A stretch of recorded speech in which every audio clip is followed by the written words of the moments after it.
Olá, habitantes do Terra de Sou Luiz Abel Jornaleiro. Sim, estou de volta depois de 2 semanas sem postar vídeo nenhum, né? Porque eu tava na Feira do Livro, a gente tava com um evento dos 80 anos do Batman, que foi muito legal, né? Depois a gente vai soltar umas imagenzinhas para vocês darem uma olhada. Batman, 80 anos, A Sombra do Morcego, feira e exposição, foi muito legal, foi do dia 9 ao dia 12. Muito obrigado a todo mundo que foi lá prestigiar, curtiu, tirou foto, conversou com a gente, comprou e tudo mais.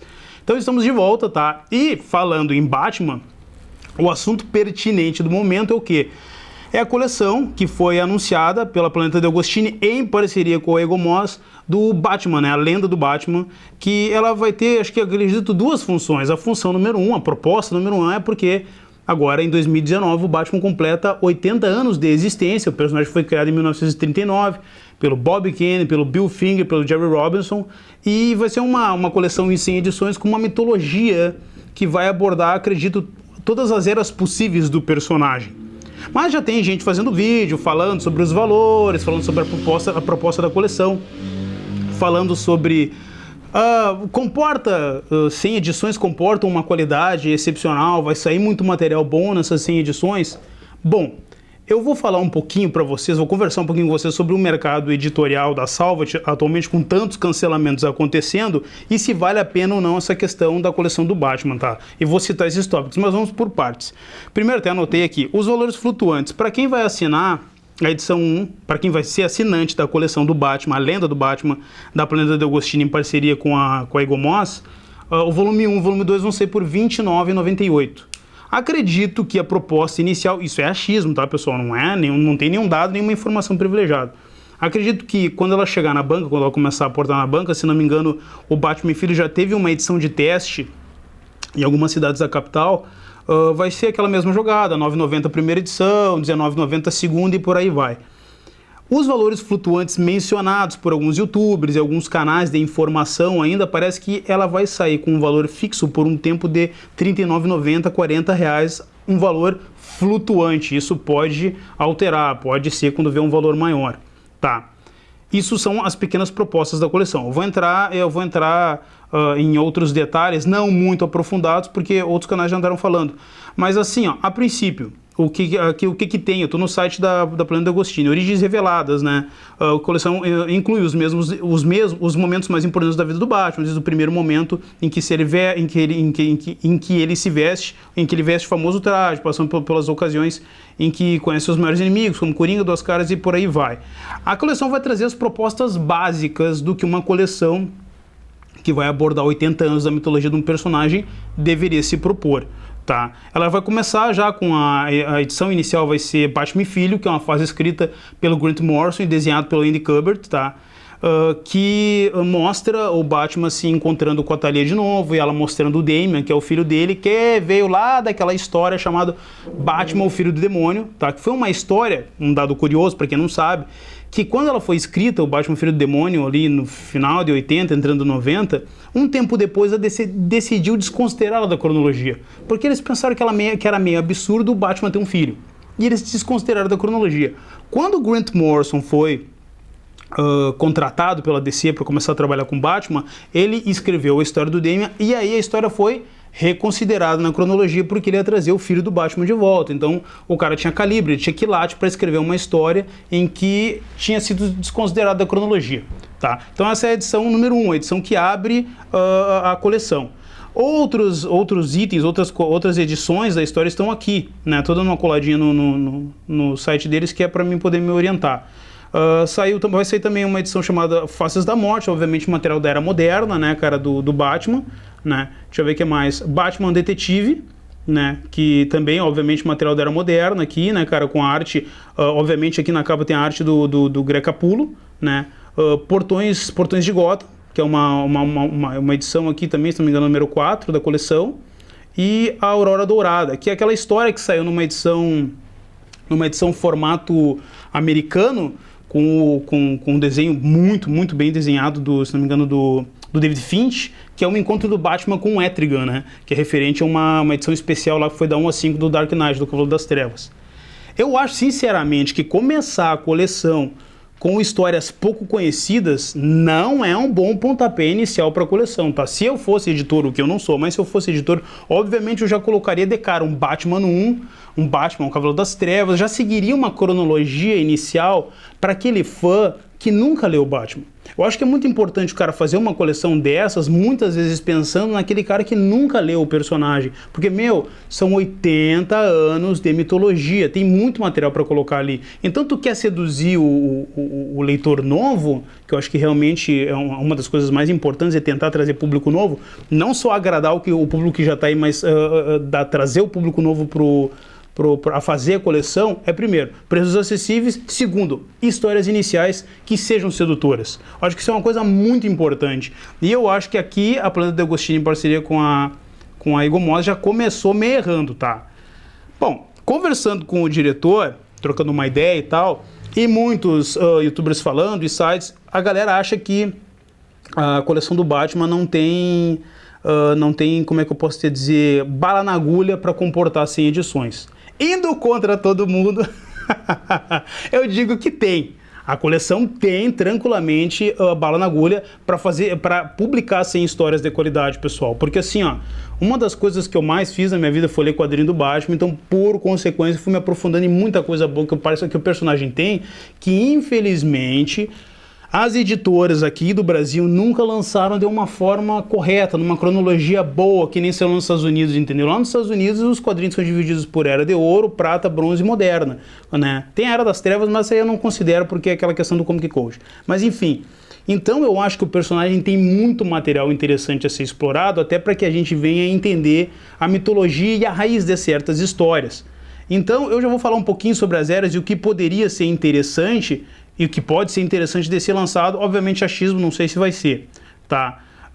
Mas para finalizar aqui, falei das histórias que vão ser publicadas inicialmente, né? No site tem disponibilizado aqui as batalhas clássicas, né? Que a coleção traz inesquecíveis histórias da Era Moderna, os mais aterradores criminosos como Coringa, Duas Caras, Ra's al Ghul, né?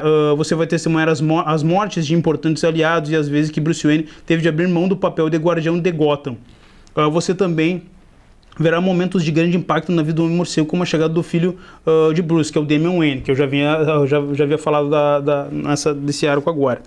Bom, vamos lá. Seguinte, na Era de Ouro do Batman, uma mini aulinha assim, porque é para não deixar o vídeo muito extenso. Na Era de Ouro do Batman, tiveram histórias que foram muito bem ancoradas por não só o Bob Kane como roteirista, mas o Bill Finger e o Jerry Robinson. Só na Era de Ouro, que englobou 10 anos da carreira do personagem, se tem histórias muito boas para se republicar nessa coleção, como a origem do Coringa, a origem do Hugo Strange, que para quem não sabe foi o primeiro, foi um arqui-inimigo do personagem que veio antes do Coringa, entendeu? A origem da Mulher Gato, cara, a origem original, a primeira aparição ali da Batcaverna, muitos materiais interessantes como quando conta, se não me engano, na Detetive Comics 33, a origem do Batman, algumas coisas que têm um contexto histórico muito importante, até para quem já lê quadrinho há muitos anos, né? E que muitas coisas não foram republicadas. Se for publicado, foi republicado em uma edição ou outra, tipo Batman Crônicas e tal. Na Era de Prata tem algumas histórias que são interessantes, mas o problema da Era de Prata é que ela foi fortemente acometida pelo Comic Code, então as histórias ficavam assim, elas giravam em torno do alienígena da semana, ou do Bate-Arsenal novo e tal. Por quê?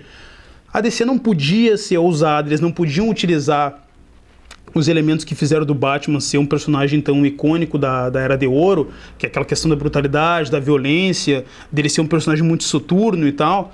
Então, eles não podiam utilizar isso com uma certa frequência por causa do Comic Code. E na Era de Ouro também tem uma coisa que é muito legal, que foi a origem do Robin, a primeira aparição do personagem, né? Então, na Era de Prata, eu acho que tem algumas coisas bem interessantes, como a origem da primeira Batmoça, a origem da Batgirl, entendeu? Que são coisas bem legais. Assim, ela tem um contexto histórico. São leituras datadas, mas tem um contexto histórico. Na Era de Bronze, tem algumas coisas bem interessantes, porque o quadrinho já começa a evoluir, ele já começa a ficar um pouco mais maduro. As amarras do Comic Code vão soltando o quadrinho, e aí caras como o Danny O'Neill surgem, o Neil Adams começa a desenhar o Batman, já vê a criação do Ra's al Ghul, que é um antagonista da galeria de vilões, por assim dizer, do Batman, que é fenomenal, espetacular. As histórias ganham um tom mais adulto, mais macabro, sabe? Aí a coisa começa realmente a funcionar. A Era de Bronze começa realmente a funcionar. E depois disso a gente entra na Era Moderna, que aí vem Frank Miller, cara, vem uma avalanche de coisas excepcionais, contos de Batman, que foi muitos contos de Batman, muitos materiais interessantes, Batman Messias, Batman no 1, o que saiu aqui no Brasil, que foi da Batman Mensal da 029, que tem a fase do mestre, do Jim Aparo no desenho, do Marv Wolfman no roteiro, do Alan Grant. Então, cara, se a gente for parar pra pensar, e se os caras souberem realmente diluir todo esse material, tranquilamente abarca 100 edições, tranquilamente. Ainda, olha, se os caras quiserem ampliar ainda mais, tem muito mais material, principalmente no final da década de 90, claro, sem contar a Queda do Morcego, década de 90 que saiu a Queda do Morcego, entrou Contágio, Terra de Ninguém, que são materiais muito bons, que já foram publicados pela Egomós, naquelas 5 edições grandes e tal. Então assim, ó, tem muito material para abordar, mas aí entra a questão do editoriamento dos caras e entra a questão dos caras trabalharem bem como vão distribuir essas 100 histórias. Isso que eu não mencionei, a Morte do Robin, Piada Mortal, Batman o Cavaleiro das Trevas, né, cara, que foram materiais que são clássicos e são icônicos e canônicos pro personagem. Eu tô citando por alto, tá? Então assim, ó, o que eu acho? Acho que é uma coleção que vale muito a pena para o cara que está começando a leitura. Tá? Infelizmente, o site não liberou, a Planeta Agostini, em parceria com a Egomós, não liberaram uma lista ainda, a gente não sabe o que vai ser publicado, entendeu? Então, em primeira instância, é interessante para o cara que não teve nenhum contato com Batman e quer começar a ler Batman, começar essa coleção para ter um primeiro contato. Porque Batman dificilmente tem história ruim. Ele tem histórias boas e histórias excelentes, né, cara? Deve ter uma história ou outra mediana de alguma era perdida aí e tal, mas eu acho que é uma boa porta de entrada. Pra quem já acompanha o personagem, já coleciona o personagem, isso eu tô falando sem ter acesso à lista, pessoal, é achismo mesmo. Não sei se a coleção vale a pena, porque muitas vezes a gente vai pegar aquilo que a gente já sabe que é repeteco, que já foi lançado inúmeras vezes, já foi lançado em inúmeros formatos. Mas os caras conseguirem colocar dentro dessas 100 edições materiais que não tiveram uma reimpressão decente, com um papel bom, capa dura, uma edição de luxo, cara, vale a pena o cara que já tem material do Batman abraçar a coleção, porque ele vai ter aquilo que já foi lançado, óbvio, e aquilo que não foi lançado em material de luxo, tá? Isso é a minha opinião, de uma forma geral. Tá.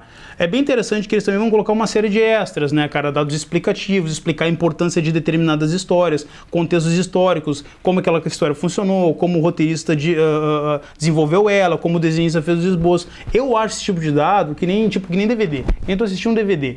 Ele tem o bônus, o bônus, o legal do DVD é o bônus. Então é isso aí, cara, acho que é uma coisa bem interessante de se abordar. Agora vamos entrar na questão cancelamentos. A Salvat vem cancelando com uma grande frequência vários títulos que estavam sendo publicados e que tinham uma promessa de seguir uma numeração. Vamos citá-los, né? Se não me engano, a coleção da Capa Preta, né, que foi a primeira coleção, foi o start da Salvat aqui no Brasil, e até o volume 150 foi cancelado no 135, ou seja, o pessoal vai ficar órfão de 15 edições. A do Homem-Aranha ia ter 60 edições, mas vai ser cancelado no número 40. A vermelha, não me recordo agora quantas edições iriam ser, se não me engano, iriam ser 100 e eles vão cancelar nos números menores, agora só não me recordo, não tem esse dado específico para passar. E para mim, acho que o maior pecado de todos, né, apesar de eu não ser um grande acompanhador e leitor do personagem, é o Tex. Tex é incontestavelmente o título da Salvat que mais vende atualmente. E eu acho que cancelar o Tex foi um baita de um erro da Salvat. Eles podiam ter lançado esse material até o volume 60 tranquilamente. Ele estava vendendo extremamente bem, é um dos títulos que mais vende atualmente e ele vai ser cancelado no volume 40.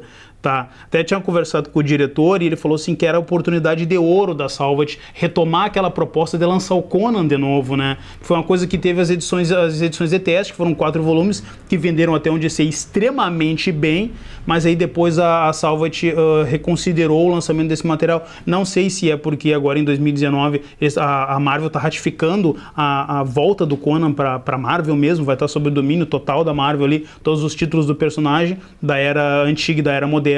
Não sei se isso teve a ver com o lançamento, mas enfim, era a hora certa de lançar o Conan agora. Mas enfim, aí o pessoal tem medo de começar a colecionar esse material da Planeta Agostini barra Egomós por medo que ele seja cancelado. Até agora, nesse presente momento, eu nunca vi nenhum material da Agostini ser cancelado. O Star Wars, que a proposta era ser da 1 a 70, foi publicado até o fim. Esses materiais que são as action figures, os estatuetas do Naruto estão sendo publicados, estão sendo lançados normalmente. Os fãs não estão deixando de ter esse material em mãos. Então, assim, ó, a Planeta Agostini é até agora, assim, garantia de qualidade de lançamento até o fim, tá? Pessoal, esses são os achismos do jornaleiro, são os papos do jornaleiro em relação a esse lançamento que promete. Eu acho que o Batman é um personagem que tem muito material fenomenal e aconselho vocês a adquirir. Porque se eu fosse, digamos, se eu nunca tivesse lido Batman na vida e quisesse dar uma boa porta de entrada, eu acho que se essa coleção da Planeta de Agostini / Eagle Moss, se for acessível, vale a pena ser feito, tá?